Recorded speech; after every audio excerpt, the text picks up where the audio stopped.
A man does not come to the almshouse or the jail by the tyranny of fate or circumstance, but by the pathway of groveling thoughts and base desires. Nor does a pure-minded man fall suddenly into crime by stress of any mere external force. The criminal thought had long been secretly fostered in the heart, and the hour of opportunity revealed its gathered power.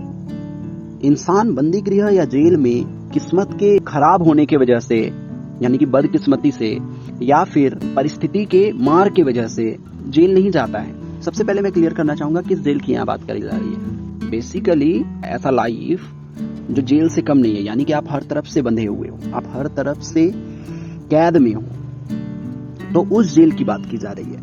Basically अंदर से आपको feel हो रहा है कि आप कैद में हो सकता है कोई आदमी बाहर से तो वो जेल में है, सिचुएशन ऐसा हो गया कि उसको जेल जाना पड़ गया, बट हो सकता है वो जेल में जाकर के भी अंदर से कैद नहीं है।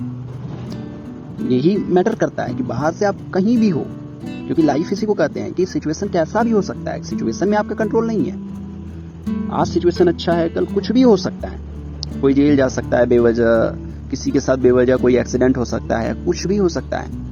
किसी का कोई गलती नहीं था, रोड में जा रहा था, अचानक से आकर के गाड़ी मार दिया, उसका एक्सीडेंट हो गया, तो गलती उसकी नहीं है, बट उसको भुगतना पड़ गया। बट हो सकता है कि फिजिकली उसके साथ जो हो रहा है, बट उसके वजह से वो अंदर से दुखी नहीं है, वो अंदर से बंधा हुआ नहीं है। सिचुएशन जो भी है, अंदर से कौन कैद महसूस कर रहा है, उसकी यहाँ बात की जा रही है। वही रियल कैद है अगर देखा जाए तो यहाँ पर लिखा जा रहा है कि कोई भी एक ऐसे लाइफ को जो जी रहा है जहां वो चारों तरफ से बंधा हुआ है, चारों तरफ से कैद है, वो परिस्थिति की वजह से नहीं, सिचुएशन की वजह से वो कैद नहीं है, बल्कि अपने ही गलत थॉट्स की वजह से, है ना, अपने ही गलत डिजायर्स की वजह से वो वहां पर पहुंचा है, ऐसा यहाँ कहा जा रहा है। यानी कि उसके पीछे जिम्मेवार वो खुद है। और आगे कहा जा रहा है कि ऐसा भी नहीं है कि कोई आदमी जो प्योर माइंडेड है ना, अंदर से अच्छा है, और अचानक से वो कोई क्राइम कर दे किसी स्ट्रेस की वजह से या कोई बाहरी फोर्स की वजह से। ऐसा नहीं होता है, क्योंकि लोग तर्क देते हैं, लोग कहते हैं कि नहीं वो तो बड़ा अच्छा था, है ना, दिल से वो अच्छा था, वो अचानक से ऐसे कर दिया, हो सकता है इसके पीछे कोई ना कोई वो सिचुएशन में स्ट्रेस में आकर के कर दिया। ऐसा नहीं होता है। रियल डेफिनेशन जो क्राइम का है ना, अगर कोई आदमी क्रिमिनल बनता है, अचानक से कुछ ऐसा क्राइम कर देता है, तो समझ जाओ कि उस तरह के क्रिमिनल थॉट बहुत लंबे समय से उसके माइंड में पल रहा था। समय के साथ वो पावरफुल होता चला गया, और जिस क्षण मौका मिला, जिस क्षण एक फेवरेबल कंडीशन आया, वो थॉट जो उसके अंदर पल रहा था वो पूरे पावर के साथ बाहर निकल गया, यानी कि वो उसके एक्शन में कन्वर्ट हो गया, वो उस क्राइम में कन्वर्ट हो गया, है ना। उसने क्राइम किया तो उसके पीछे क्या था, उसके क्रिमिनल थॉट जो लंबे समय से उसने पाल रखा था अपने माइंड में। Circumstance doesn't make the man, it reveals him to himself.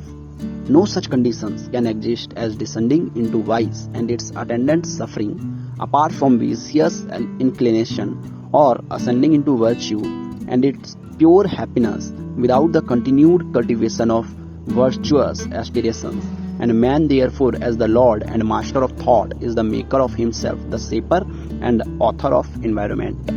परिस्थितियां इंसान को नहीं बनाती है, बल्कि परिस्थितियां उसको उसका रूप दिखाती है। इस किताब में पहले भी हमने ऐसी बातें की है। परिस्थितियां शीशे के जैसी होती है, वो आपको आपका रूप दिखाती है, बस देखो आप क्या हो, है ना। कोई भी ऐसा परिस्थिति नहीं हो सकता है जिसकी वजह से आप हैवान बन जाओ, इंसान हैवान बन जाए, और उस बुरा करने की वजह से उसको दुख ना हो, ऐसा पॉसिबल ही नहीं है। कुछ बुरा करेंगे तो वहां से सफरिंग आना ही आना है। मतलब एकदम श्योर रहो, अंदर से एकदम श्योर रहो कि अगर कुछ बुरा करेंगे तो सफरिंग आना ही आना है। बुरा करना कॉज है और इफेक्ट है सफरिंग उसका, तो सफरिंग तो आना ही आना है। इसके जस्ट अपोजिट, कुछ अच्छा करोगे तो हैप्पीनेस आएगा ही आएगा, ऐसा होगा ही होगा। यानी कि बहुत उसकी सच में वो प्योर माइंडेड है, ठीक है, सही थॉट है उसके दिमाग में, स्ट्रेट फॉरवर्ड देखता है लाइफ को, हर चीजों को एज इट इज देखता है, बिल्कुल सही तरीके से सही थॉट को माइंड में रखता है। तो और कुछ सही होगा, है ना, सही तरह का डिजायर होगा, सही तरह का थॉट होगा, तो वो सही करेगा ही करेगा, और सही करेगा तो हैप्पीनेस आना ही आना है, मतलब गारंटीड हैप्पीनेस आना है, ठीक है। तो अब ये भी इसके पीछे भी कोई सर्कमस्टेंसेस नहीं होती है, यानी किसी के खुशी के पीछे सर्कमस्टेंस नहीं, खुशी के पीछे उसका अपना वर्चुअस एस्पिरेशन है, उस तरह का थॉट है, और वो भी पॉसिबल इसलिए है क्योंकि वो लंबे समय से कल्टीवेशन ऑफ थॉट करता है, यानी कि अपनी लगातार अपने अंदर थॉट को कल्टीवेट करता है। इंसान इसलिए खुद के थॉट का मालिक है, भगवान है, मालिक है, और खुद के एनवायरनमेंट को वो खुद लिखता है, अपने परिस्थितियों को वो खुद लिखता है और वो खुद को बनाता है। Men do not attract that which they want, but that which they are. Their whims, fancies, and ambitions are thwarted at every step, but their innermost thoughts and desires are fed with their own food, be it foul or clean. The divinity that shapes our hands is in ourselves. It is our very self. यानी कि इंसान वो attract नहीं करता है जो वो चाहता है, बल्कि वो करता है जो वो होता है।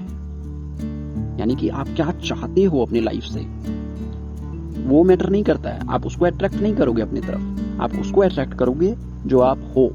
और आप क्या हो? आप आपके थॉट्स हो, आप आपके अंडरस्टैंडिंग हो, ठीक है। तो जैसे फॉर एग्जांपल, इसका एग्जांपल सिंपल है कि एक सीड जो मैंगो का सीड है, अगर वो एक्चुअल में अंदर से मैंगो का सीड है तो वो अपने लाइफ में मीठे फल को ही अट्रैक्ट करेगा, चाहे वो चाहे या ना चाहे। उसके जस्ट अपोजिट अगर कोई सीड अंदर से एक नीम का सीड है, या मान लेते हैं कड़वे फल का सीड है, तो वो चाहे या ना चाहे वो कड़वे फल को ही अपनी तरफ अट्रैक्ट करेगा, यानी कि कड़वाहट होगी ही होगी, चाहे या ना चाहे। उसके चाहने से कोई फर्क नहीं पड़ता है, एक्चुअल में वो क्या है इससे फर्क पड़ता है। इच्छाएं है ना, आकांक्षाएं, उससे कोई मतलब नहीं है, वो सब नाकाम रहेंगे। Okay, only himself manacles man. Thought and actions are the gaolers of fate. They imprison, being base. They are also the angels of freedom. They liberate, being noble. Not what he wishes and prays for does a man get, but what he justly earns.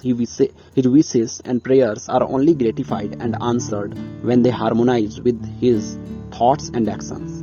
केवल खुद ही व्यक्ति खुद को बांधता है, यानी कि अगर वो कैद होता है तो उसके पीछे जिम्मेदार वो खुद है, और उसके थॉट और उसके एक्शन है ना, थॉट और एक्शन कारापाल बन करके खड़ा रहते हैं, यानी कि उसके थॉट और एक्शन ही उसको उस कैद से बाहर निकलने नहीं देते हैं, ठीक है। इंसान खुद इसके पीछे रिस्पॉन्सिबल है, क्योंकि उसका ही थॉट है, उसका ही एक्शन है, उसी को वो खुद ही कारापाल बना करके खड़ा कर देता है और खुद उस कारा में, उस बंदीगृह में कैद रहता है।